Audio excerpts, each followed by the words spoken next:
I have a question regarding overcontributing to an HSA. My wife and I plan to use the account as a retirement account and cash flow our healthcare expenses. My question is, for the first half of the year, we were both covered under a joint account by my employer, which we maxed out. Then my wife got a new job, so she now uses her own HSA with the new employer. Her new employer generously made a contribution, which is great. However, it pushes us over the max.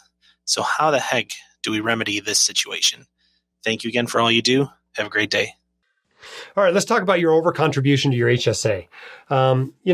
You would think that because a family for an HSA is defined as a parent and either a child or a spouse, that you could somehow work this so that you could have two HSA limits, right? You put each kid with one spouse, and now you have two families, right? So you should be able to do two contributions. Well, the IRS is onto you. They don't let you do that.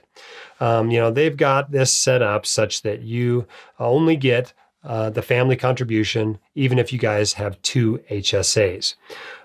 Basically, the IRS gives married couples three options. You can split the family contribution evenly between the spouses.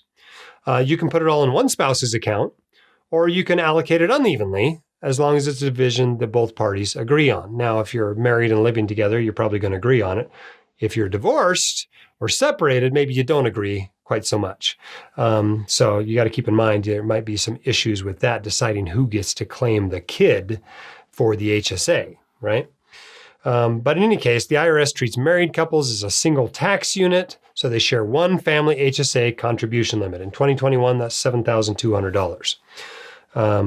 But in cases where both spouses have self-only coverage, they can each contribute up to $3,600 a year in separate accounts. That's the 2021 limit. So why would someone bother having two HSAs if you don't get any bigger of a contribution? Well, there's a couple of reasons. Obviously, it's a little more burdensome, so you want to have a good reason to do it. If one or both of you are over 55, you can be eligible to add $1,000 in catch-up contributions. So if you're all in one account, you only get $1,000 catch-up contribution. If you have two accounts, you each get $1,000 catch-up contribution. So that's a pretty cool benefit. And you also might have an employer that contributes to the HSA, which can help increase your overall savings as well. So those are the only really two reasons to have two separate HSAs, to either get that employer match or to take advantage of catch-up contributions. But for most people, that's not an issue, and they just use one HSA. So what should you do about an excess contribution? Well, you got to get it out of there, or else you'll end up paying a 6% excise tax. You just have to have it out before the tax deadline for the year.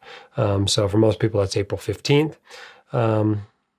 So I'd get it out there as soon as you can. Just call up the HSA people, tell them you made an excess contribution, fill out whatever form they want you to fill out, and you're done.